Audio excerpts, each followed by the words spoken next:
കുറച്ച് കവായി journal supplies ഉണ്ടാക്കിയാലോ? എല്ലാം ബുക്കിൽ പ്ലാൻ ചെയ്ത് എഴുതി വെച്ചാണ് എൻ്റെ വരവ്. എന്നാൽ പിന്നെ നമുക്ക് സ്റ്റാർട്ട് ചെയ്യല്ലേ?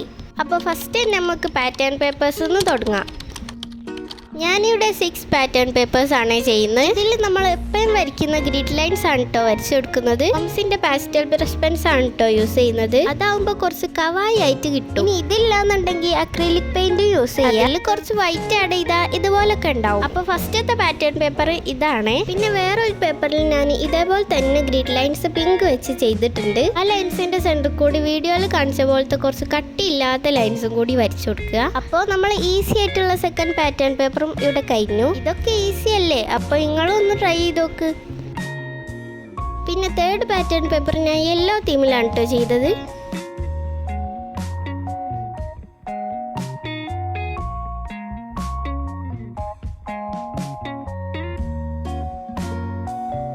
അതിൽ ഞാൻ ഇതുപോലെ ക്രോസ് ആയിട്ട് കുറച്ച് ലൈൻസ് വരച്ചു കൊടുക്കുന്നുണ്ട്. ഇങ്ങനെയാണ് കേട്ടോ ഞാൻ വരച്ചു കൊടുത്തത്.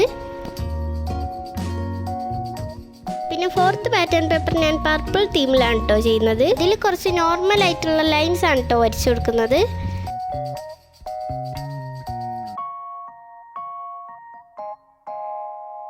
അപ്പോൾ ഇത്രയേ ഉള്ളൂ കേട്ടോ നമ്മുടെ ഫോർത്ത് പാറ്റേൺ പേപ്പർ.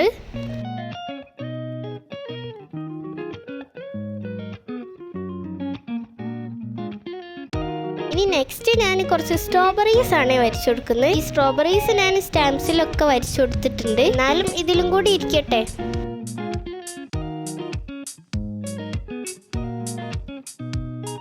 ഇതുപോലെ സ്മോൾ ആയിട്ടുള്ള സ്ട്രോബെറീസ് ആണ് ഞാൻ ഉദ്ദേശിച്ചത്. അപ്പോൾ അതും ഇവിടെ സെറ്റായി. ഇനി നമ്മൾ ലാസ്റ്റ് ആൻഡ് ഫൈനൽ പാറ്റേൺ പേപ്പറിൽ കുറച്ച് ബോ ആണ് വരച്ചു കൊടുക്കുന്നത്. ഇതിൽ മാത്രം ഞാൻ പാസ്റ്റൽ ബ്രഷ് പെൻസ് ഒഴിവാക്കിയിട്ടുണ്ട്. കാരണം ബോ ഞാൻ റെഡിൽ ചെയ്യണമെന്നായിരുന്നു വിചാരിച്ചത്.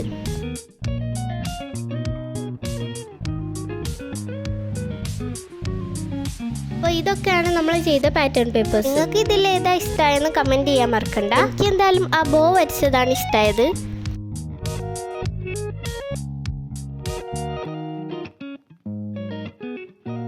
ഇനി അടുത്തതായിട്ട് കുറച്ച് ഡോട്ടഡ് സ്റ്റിക്കേഴ്സ് ആണ്. അതിനായിട്ടൊരു പേപ്പർ എടുക്കുക. ബോട്ടിലിന്റെ ക്യാപ്പ് വെച്ച് കുറച്ച് സർക്കിൾസ് വരച്ചു കൊടുക്കുക. എൻ്റെ കയ്യിൽ ഒരു പെയിന്റ് ബോട്ടിലിന്റെ ക്യാപ്പ് ഉണ്ടായിരുന്നു. ഞാൻ അത് വെച്ചാണ് ചെയ്തത്. ഇതുപോലെ കുറച്ച് സർക്കിൾസ് വരച്ചു കൊടുത്ത് അതിൽ കളർ ചെയ്ത് കൊടുക്കുക. കളർ ചെയ്യുമ്പോൾ ശ്രദ്ധിക്കേണ്ടത് കുറച്ച് ലൈറ്റ് ആയിട്ടുള്ള കളേഴ്സ് എടുക്കുക. അങ്ങനെ ഞാൻ ഇതെല്ലാം കളർ ചെയ്തിട്ടുണ്ട്. ഇനി അതിൽ ബ്ലാക്ക് വെച്ച് എന്തെങ്കിലും ഡിസൈൻസ് വരച്ചു കൊടുക്കുക. ഞാൻ ഇതിലൊരു ബോ ആണ് വരച്ചു കൊടുത്തത്. ബാക്കിയുള്ള സർക്കിൾസിലും ഇതുപോലെ ഡിസൈൻസ് വെച്ച് ഫില്ല് ചെയ്ത് കൊടുക്കുക.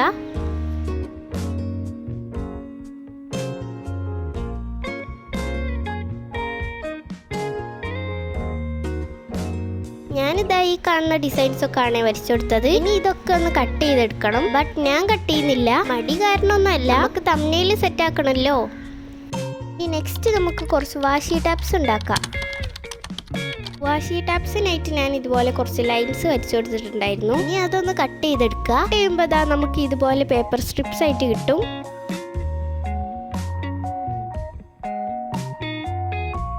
ഞാൻ ഇതിലും സ്ട്രോബെറീസ് ആണ് വരച്ചു കൊടുത്തത്.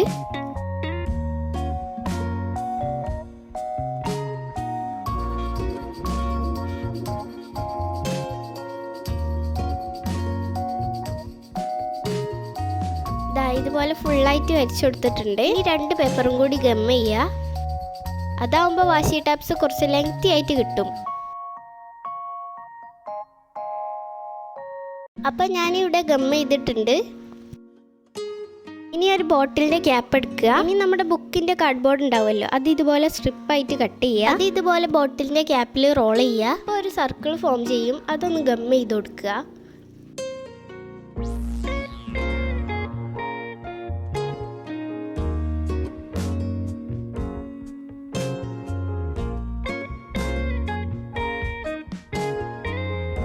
ആ വാഷി ടാപ്പിന്റെ സ്ട്രിപ്പ് അതിൽക്കൊന്ന് ഒട്ടിച്ചു കൊടുക്കുക.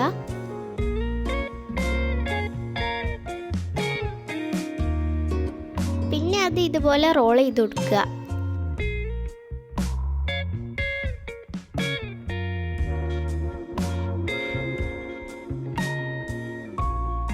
പിന്നെ നമ്മുടെ വാഷി ടാപ്പ് അഡ്ജസ്റ്റ് ചെയ്യാൻ വേണ്ടിയിട്ട് ചെറിയൊരു സ്ട്രിപ്പ് എടുത്ത് വീഡിയോയിൽ കാണിച്ച ആ ഒരു പോർഷനിൽ ഒട്ടിച്ചു കൊടുക്കുക.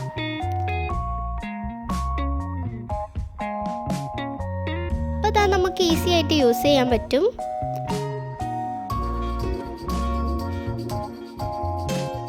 അങ്ങനെ ഞാൻ 4 വാഷി ടബ്സ് ചെയ്തിട്ടുണ്ട്. എല്ലാം ഡിഫറെൻറ്റ് ഡിസൈൻസിലാണ് കേട്ടോ.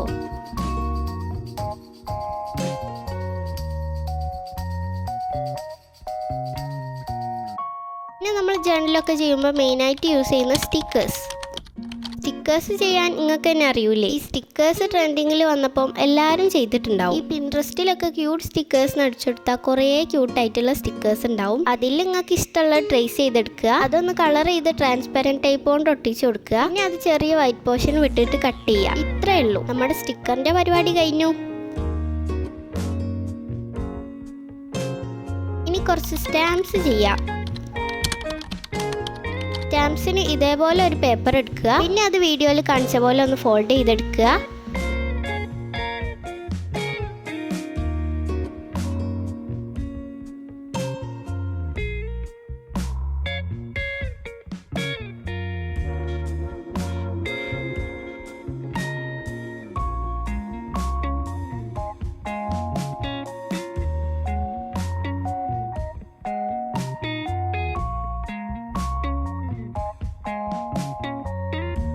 സ്റ്റാമ്പ്സ് കട്ട് ചെയ്യുമ്പോൾ ശ്രദ്ധിക്കേണ്ട ഒരു കാര്യം, മുകളിലും താഴെ ഇതുപോലെ സ്പേസ് വിട്ടിട്ട് കട്ട് ചെയ്യണം.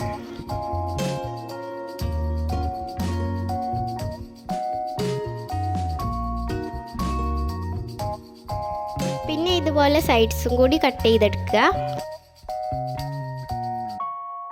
പിന്നെ നമ്മൾ അൺഫോൾഡ് ചെയ്യുമ്പോൾ ദാ ഇതുപോലെ ഉണ്ടാവും.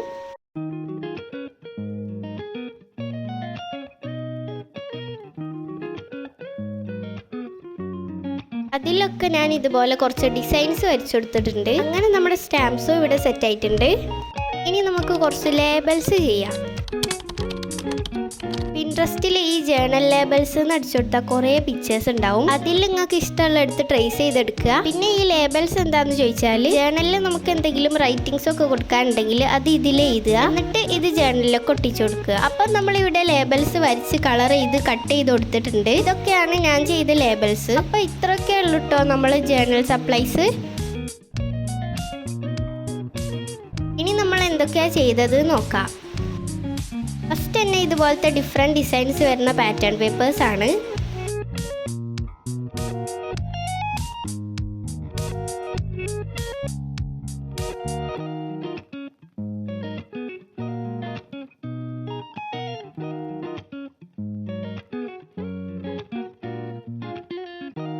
പിന്നെ കുറച്ച് വാഷി ടാപ്സ് ഉണ്ട്.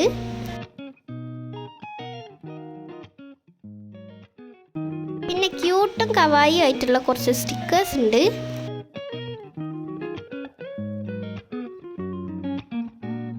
പിന്നെ ഇതാ ഇതുപോലത്തെ കുറച്ച് സ്റ്റാമ്പ്സ് ഉണ്ട്. ലാസ്റ്റ് ആ ടെഡിനെ വരച്ച് റെഡി ആയിട്ടില്ല, എന്നാലും നമുക്ക് അഡ്ജസ്റ്റ് ചെയ്യാം.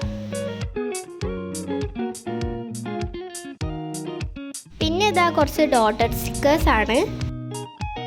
പിന്നെ ലാസ്റ്റ് ആൻഡ് ഫൈനലായിട്ട് കുറച്ച് ലേബൽസും കൂടി ഉണ്ട്. അപ്പോൾ ഇത്രയൊക്കെ ഉള്ളൂ കേട്ടോ നമ്മളെ വീഡിയോ. ഇഷ്ടപ്പെട്ട ഒന്ന് സബ്സ്ക്രൈബ് ചെയ്ത് സപ്പോർട്ട് ആക്കണേ. അപ്പോൾ ശരി, ബൈ.